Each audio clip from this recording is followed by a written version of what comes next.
Welcome to the Business Extra. I'm Mustafa Al-Rawi, the National's Assistant Editor-in-Chief. Today we're talking about gender, specifically how to close the gap in business, in workplaces, in leadership positions. We've gone backwards since the pandemic in terms of the time it will take to close that gap, was somewhere over 130 years. Now, to discuss the subject, we'll talk to Sue Duke, who's the Vice President of Global Public Policy and Economic Graph at LinkedIn. Before we do that, please do subscribe, or if you're on YouTube, hit that bell. Sue, thank you for being with us today. It's a pleasure to be here. Thank you so much for having me on. So before we get into the kind of detail of the latest statistics on gender and closing the gap that I think is at around 132 years at the moment, which is an improvement on 2021, actually. But you work at LinkedIn, which as a global online company that is tracking jobs and work in real time, you know, what is it that LinkedIn's able to bring in terms of perspective to not just gender, but to all topics related to work and labor markets? Most people who use LinkedIn come to the platform to connect with other professionals, to learn new skills, and to keep up to date with what's going on. And what our work on the Economic Graph team does is look at all of those data points, those millions of interactions that are happening on the platform every day amongst those 830 million people who are a member of LinkedIn, to try and figure out the macro trends that are happening out there in the labor market. So we have this extremely unique lens on the labor market, looking at specific skills that are changing, specific industries that are changing, specific demographic changes. And what we do with that data is take it and give it to members, give it to companies, and give it to governments to really help them understand what are the changes they individually, corporately, or as a country need to make in order to respond to what is a very fast-paced, very dynamic labor market that we all live in today. I think this is a resource that obviously didn't exist a decade ago. I mean, before we had to rely on the fragmented reporting, whether it was governments or I know there were global talent and recruitment companies, but they didn't necessarily have the dynamic level of data that platforms like LinkedIn are able to gather. And specifically, we're talking about now gender, a very important topic, because improving diversity, not just in workplaces, but in boardrooms and in where decision makers sit, is really important for our resilience. It's really important for more dynamic organizations. And given all the challenges we're facing globally, from climate change to inflation to you name it, we need to have the diversity of thinking, the diversity of talent wherever we can. So when it comes to gender, the World Economic Forum's latest data shows that we're still, more than a century, well over a century away from closing that gap between men and women in the workforce and in senior positions. But it's a slight improvement, isn't it? It is a slight improvement, but over 130 years from now, to be at parity, we should not be in any way happy or complacent about that. And I also think it's worth remembering that whilst it is an improvement on last year's gap, we have gone backwards since before the pandemic. And that is very consistent with what LinkedIn has been seeing as we've been tracking these gender trends for a very long time now. It's something we're hyper focused on. And we have seen the same thing, which is to say that when there has been big shocks, like there was with the pandemic, which brought big economic shocks, which brought big disruptions to the labor market, it was women who took the biggest hit. And if you look at the WEF Gender Gap Report, we are looking at specifically when it comes to economic opportunity and economic participation. It's 151 years based on current trends. If we extrapolate out, we're 151 years from reaching parity. So we have a lot of work to do, and we got to do it fast to get that number way down, to get that gap way down, and to bring equity and parity within reach much sooner than that. I mean, you're contributing not only to the World Economic Forum report, but other institutions that are tracking this kind of data. And when these discussions happen about research and all of that, Also discussions about which policies and tools will be best placed to help resolve this. I guess it's a crisis as well. Yeah, so one of the really valuable things about the LinkedIn data, and one thing that we hear constantly from the partners we work with, whether it's national governments or international institutions like the World Economic Forum, like the UN, like the OECD, is the value of the data is being able to really go down to that granular level and understand specifically where is it that men and women's careers are diverging. So when we look at something like the leadership gap, that is very real. Progress is inching forward. And again, during the pandemic, we saw some reversal of progress and some stagnation. In areas like leadership, where when we look globally, 31% of leadership roles are held by women. And when we look at the UAE specifically, that number is even lower. It's 20%.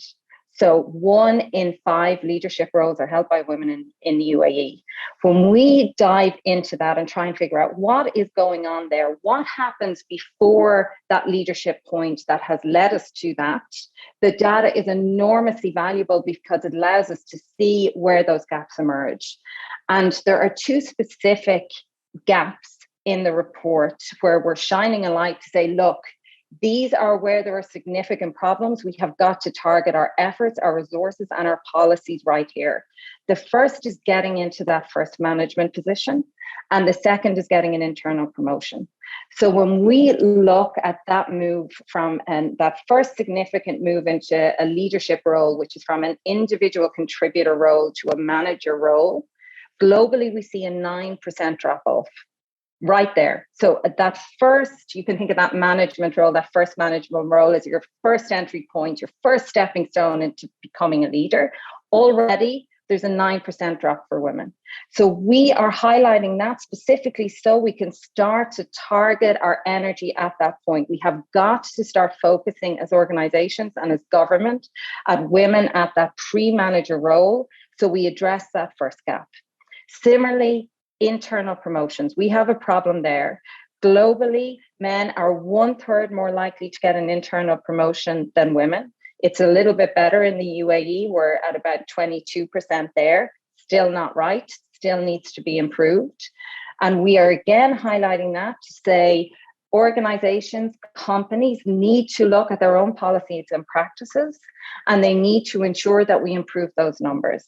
And that can be things like ensuring we have diverse panels who are for internal roles, diverse interviewing practices, diverse interviewers on panels who are interviewing for internal roles. And again, ensuring that men and women within organizations are getting equal opportunities as new promotions, new opportunities open up within companies. Anecdotally, why do you think it is that this isn't moving fast enough? That whether it's internal promotions or getting that first senior management position, is it still old-fashioned thinking? Is that what's against us? Look, I think when we're looking at this scale of inequity, we are looking at systemic challenges. There are systemic challenges facing women, which have resulted in this systemic over 100 years to close this gender gap. And we have got to think about addressing this problem systemically.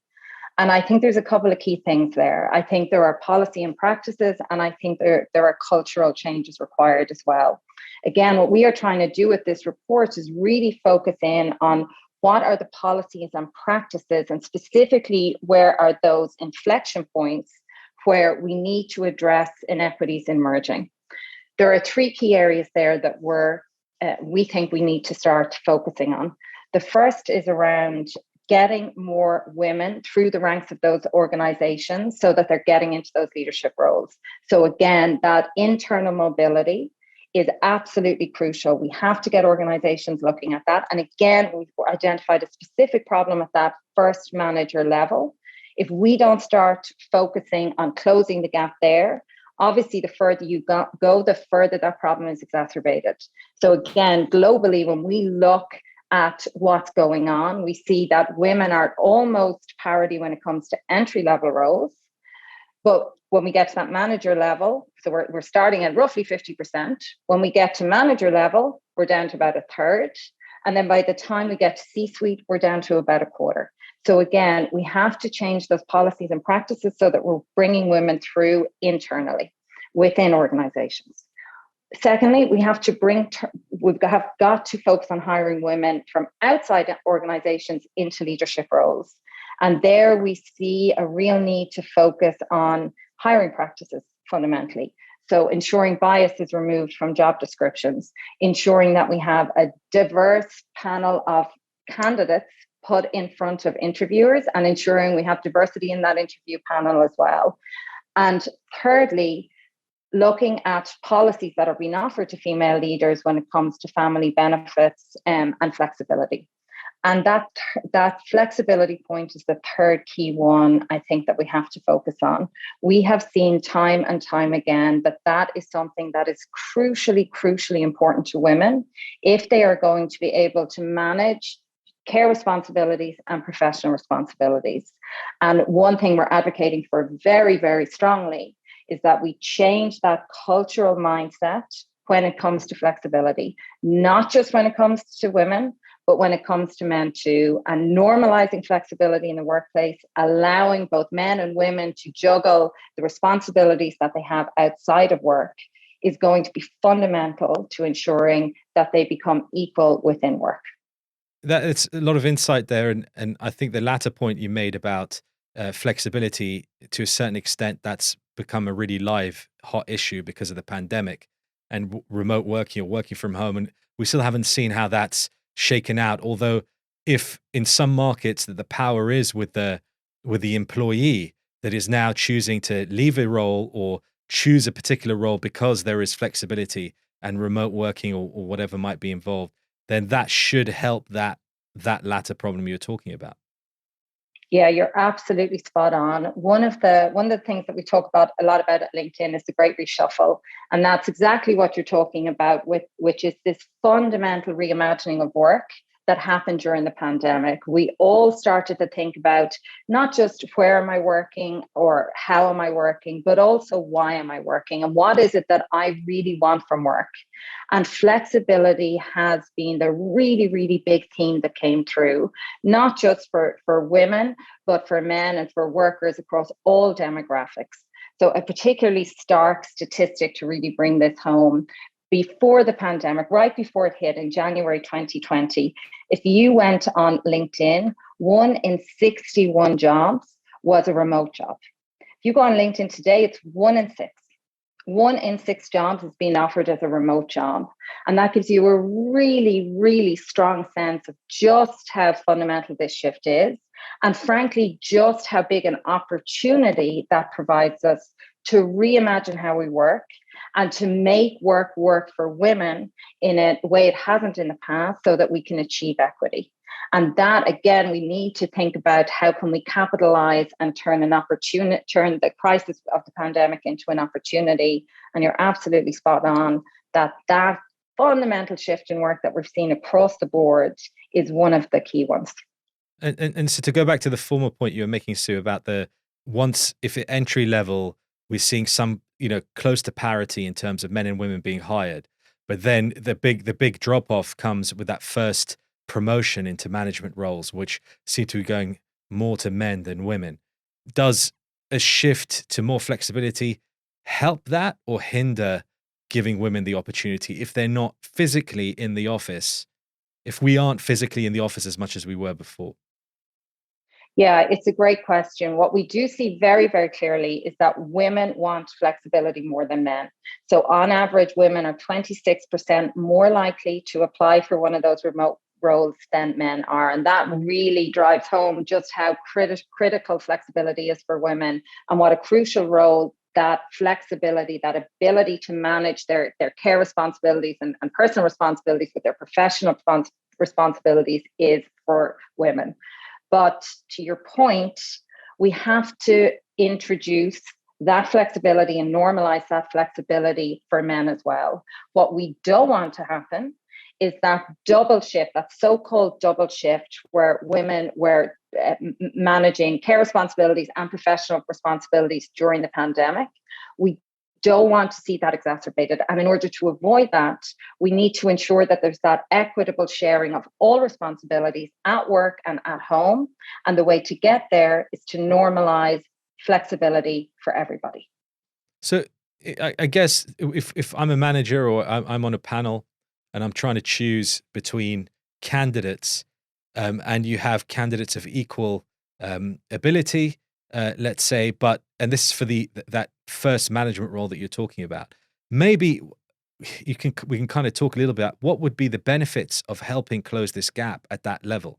So, I mean, if you go, I'm not saying quotas necessarily, but if it's in my mind and I'm saying, well, if it's a straight up choice between a man and a woman for this role, and I'm going to give it to the woman because I know that we need to address this gap, will there also be a benefit from helping to close this gap too? I think there needs to be something tangible beyond emotion, or it's the right thing to do, shall we say?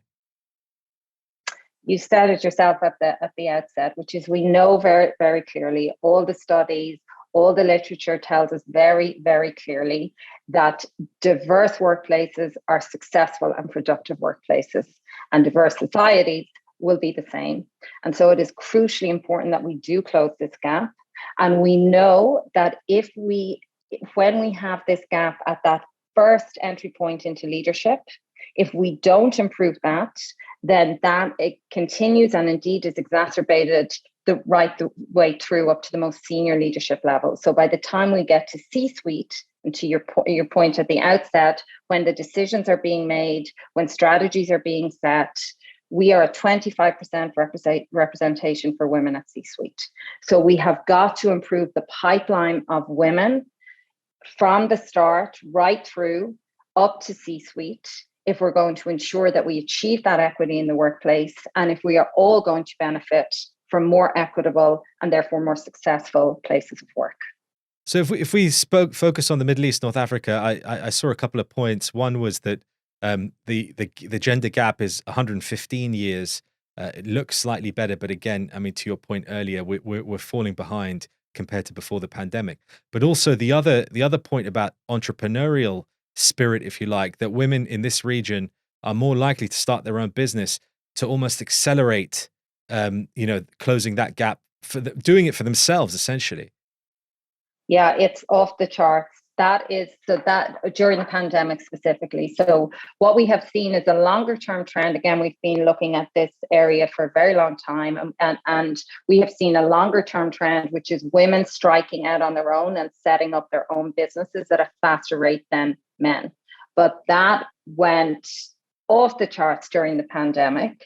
So when we looked at the share of women setting up their own businesses in 2020, so remember that first crucial year of the pandemic, when the labor market was under a lot of pressure and women again were taking that disproportionate hit. When we look at 2020 versus 2019, globally, we saw a 45% uplift of women setting up their own businesses. And to your point, in the UAE, that number was a massive 68%.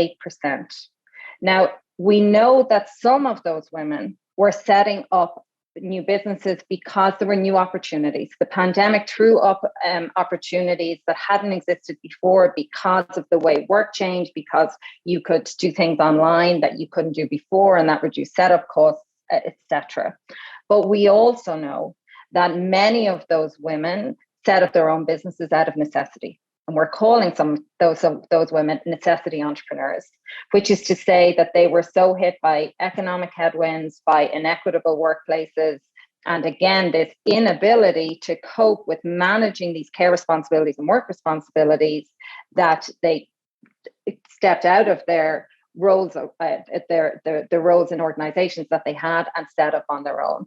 And that is a trend that we're continuing to see, women setting up businesses at a faster rate than men, and really, as you say, trying to take control of their own destinies and set things up in a way that's going to work for them. So one of the things I heard some entrepreneurs discussing who are from the region was that women have less opportunity to take risks compared to men. Often they're responsible for ensuring bills are paid, household costs, while men tend to have a woman to rely on to be able to go and take these risks. Do you think that this idea of necessity now is slightly helping with that? That women have to take risks now, regardless of what the situation is, or is there still a need for men to realize as well that they have to create an environment where both genders are able to take that risk on a new business if that's what they want to do? It's too early to say whether this trend is going to be a good thing or a bad thing for women, or a good thing or a bad thing for equity. We don't know that yet. We do know that part of the driver for that surge in female founders is inequity, is an inability to manage within the existing framework and to cope with those systemic challenges that we discussed before. And it's crucially important that we put in place the supports in an equitable way that will allow those women to continue to grow and thrive and fund those businesses and take those risks in the same way that men are in a position to do, as you say. Sue Duke from LinkedIn, thank you so much for being with us. Thank you. It was a pleasure. Well, that's all we've got time for today. All that remains to thank our production team and you all for being with us. Join us again next time.